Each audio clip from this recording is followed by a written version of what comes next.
At exactly 6:42 p.m.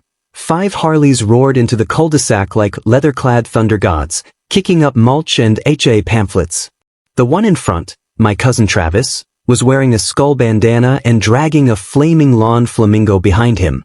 In the driveway, Grandpa Rick sat calmly in a wheelchair, leg in a full cast, sipping a root beer. Across the street, the self-declared president of the Greater Timberlock Compliance Council screamed with a shrill voice, "This isn't in the covenants." Just before someone slashed her decorative topiary clean in half, I'm Nathan Doyle, 35, freelance illustrator and designated family peacemaker. Grandpa Rick had owned his log cabin in Timberlock Heights for 50 years, a crusty paint-peeling holdout surrounded by vinyl palaces with HOA dreams. When a group of new residents formed a fake HOA to protect property values, they targeted Grandpa, whose only real offense was refusing to remove his hand-carved wooden eagle mailbox. Leading the charge, Paula Greaves, a former bank manager with a laminated mission statement and a golf cart modified for intimidation. She called herself interim director of neighborhood harmony. She was about to learn what happens when you mess with the wrong old man and his extended family. It started with letters printed on official-looking letterhead. Dear Mr. Doyle, your property violates subsection 3.4 of the Timberlock Heights Aesthetic Guidelines. Then came compliance inspections, uninvited visits where Paula and her crew would march onto Grandpa's property with clipboards and measuring tapes. They'd photograph his weathered siding TSK at his overgrown rose bushes and leave passive-aggressive notices wedged in his screen door. Then came a $500 fine for log siding decay and a warning about excessive Americana. They actually wrote that phrase excessive Americana about a 78-year-old veteran's American flag collection. Grandpa ignored it all, crumpling their notices into his wood stove with a satisfied grunt. So they escalated. One evening in late September, 3 HOA goons showed up unannounced. That's what I call them, goons. Though technically they were Paula's husband, Brad, and 2 of her Pilates buddies, Janet Holloway and Susan Merrick. They arrived in Brad's lifted truck, parking it across Grandpa's driveway, like they own the place. We're here to remove the non-compliant flag display, Brad announced in his best authoritative voice, which honestly sounded more like a nervous substitute teacher. They'd brought a stepladder and everything. Grandpa shuffled out onto his porch, still wearing his Korean War veteran cap. You boys lost? He asked calmly, though I could see his jaw tightening. Because last I checked, this was private property. The Greater Timberlock Compliance Council has deemed your displays a violation, Susan chimed in, reading from her phone. You have exceeded the maximum allowable patriotic symbols per square foot of frontage. That's when things went sideways. Brad started climbing the ladder toward Grandpa's vintage Marine Corps flag. Grandpa grabbed the ladder's base. There was shoving. Brad's weight shifted. The ladder tipped. In the chaos, someone witnesses disagree. Who shoved Grandpa backward? He fell hard off the porch steps, his leg twisting at an angle that made my stomach turn when I saw the security footage later. The crack was audible from 20 feet away. Grandpa's tibia had fractured clean through. While he lay there groaning, Brad actually had the nerve to mutter something about liability waivers. They called it an unfortunate misunderstanding in their incident report. Grandpa called it grounds for retribution. So, I made one call. One simple call to Travis out in Bakersfield. Someone hurt Grandpa Rick, I said. That's all it took. The Doyle cousins arrived the next day like a biker gang from Central Casting. Except these weren't actors, they were family. Travis rode lead on his custom Harley with flame decals. Behind him came Mike, who once won a bar fight using only a pool noodle. Then Shovel Doug, whose nickname's origin story changes every time you ask. And finally, Angel. Yes, Angel.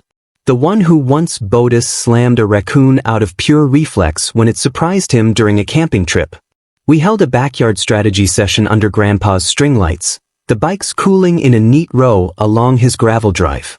The cousins hadn't seen each other in 2 years, but family business brought them together like magnets. Travis cracked his knuckles while studying Paula's house through binoculars.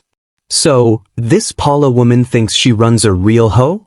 Mike asked, polishing his helmet with deliberate slowness. She's got letterhead and everything, I confirmed. Even convinced some neighbors to pay dues. $20 a month for community enhancement. Angel spat into the bushes. That's fraud, ain't it? Among other things, I said. Meanwhile, Paula was hosting an emergency ordinance review in her driveway, which I could see perfectly from Grandpa's kitchen window. She'd set up folding chairs in a semicircle, poured boxed Chardonnay into plastic cups, and was gesturing dramatically at a poster board covered in violation photos, most of them Grandpa's house from various unflattering angles. Once we remove the eyesore element, she said loudly enough for us to hear, property values will soar. I've already had interest from developers about that corner lot. She didn't see the first Harley until it was parked directly on her prized petunia bed, back while spinning mud across her decorative stepping stones. Evening, ma'am, Travis called out cheerfully, revving the engine. Just admiring your lawn enforcement techniques. Paula's face went from smug satisfaction to horror in about 2 seconds. You're trespassing. This is private property. Oh, we know all about private property, Mike said, rolling up beside Travis. Learned about it from our grandpa. You might know him. The man whose leg your husband helped break. The rest of Paula's meeting scattered like startled pigeons. She stood there clutching her clipboard, trying to look authoritative in her HOA president sash. Yes, she'd made herself a sash. I'll call the police, she shrieked. Please do, Angel said calmly. We'd love to file our assault report while they're here, but the cousins were just getting started. Travis invoked what he called an ancient family ritual, avenge the patriarch, decoratively. Over the next 48 hours, they launched a campaign of completely legal but thoroughly obnoxious psychological warfare. It began at dawn with synchronized revving. All 4 bikes firing up at exactly 6 a.m., right at the legal noise ordinance cutoff. They'd idle for precisely 9 minutes, then shut off in unison. Paula would stumble out in her robe, screaming about decibel levels, but they'd already be gone, riding slow circles around the neighborhood, waving at everyone except her. Then came the art installations.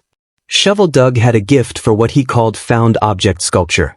He created a 10-foot-tall monument made entirely from plastic lawn flamingos, all slightly charred, positioned to spell out fake HOA when viewed from Paula's bedroom window. The Leaf Blower Orchestra performed at lunchtime. 4 industrial-strength blowers aimed at Paula's open windows playing what Travis swore was Beethoven's Fifth. They kept it under the noise violation threshold barely. But the real genius was Mike's research project. While the others provided distraction, he'd been digging into Paula's Greater Timberlock Compliance Council. Turns out the whole thing was shakier than a card house in a hurricane. Look at this, Mike said, spreading papers across Grandpa's dining table. She downloaded the HOA charter from a website called Bylaw Brigade. It's literally a template for a homeowners association in Delaware. She didn't even change the state name in half the paragraphs. Is any of it legal? I asked. About as legal as a $3 bill. She never registered with the state, never filed proper paperwork, never got actual authorization from any municipal body. She's just been collecting money and making up rules. We had our smoking gun. Time to reload. The exposure happened at the next HOA meeting, which Paula stubbornly held despite everything. About 12 neighbors showed up, mostly to see what would happen next. Paula stood at her portable podium, trying to project authority despite the fact that someone, definitely not Angel, he assured us, had glued googly eyes to every surface of her golf cart. Despite recent disruptions from certain non-compliant individuals, she began voice wavering. The Greater Timberlock Compliance Council continues its mission to steal money from neighbors. Travis interrupted, walking up with a stack of documents because that's what fake HOAs do, right? He started handing out copies of Mike's research. The Delaware Charter, the lack of registration, the bank record showing Paula had used the dues to buy that very golf cart she was so proud of. This isn't real, demanded Harold Kinski from 2 houses down. I've paid $240. I removed my grandmother's bird bath because of you, added Jennifer Park. The meeting devolved into chaos. Paula tried to maintain control, banging a gavel she bought on Amazon, but the neighbors weren't having it. Someone mentioned calling the authorities. Someone else mentioned small claims court. Paula's carefully constructed kingdom was crumbling faster than a sand castle at high tide. But Saturday morning brought the grand finale.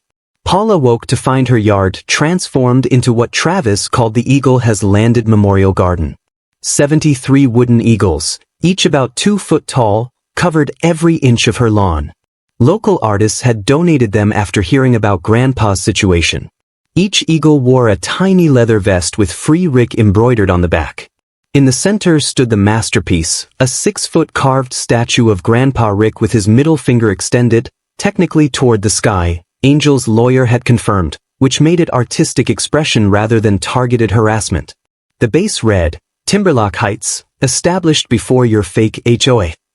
Paula stumbled outside in her pajamas, took one look at the display, and let out a scream that probably registered on seismographs.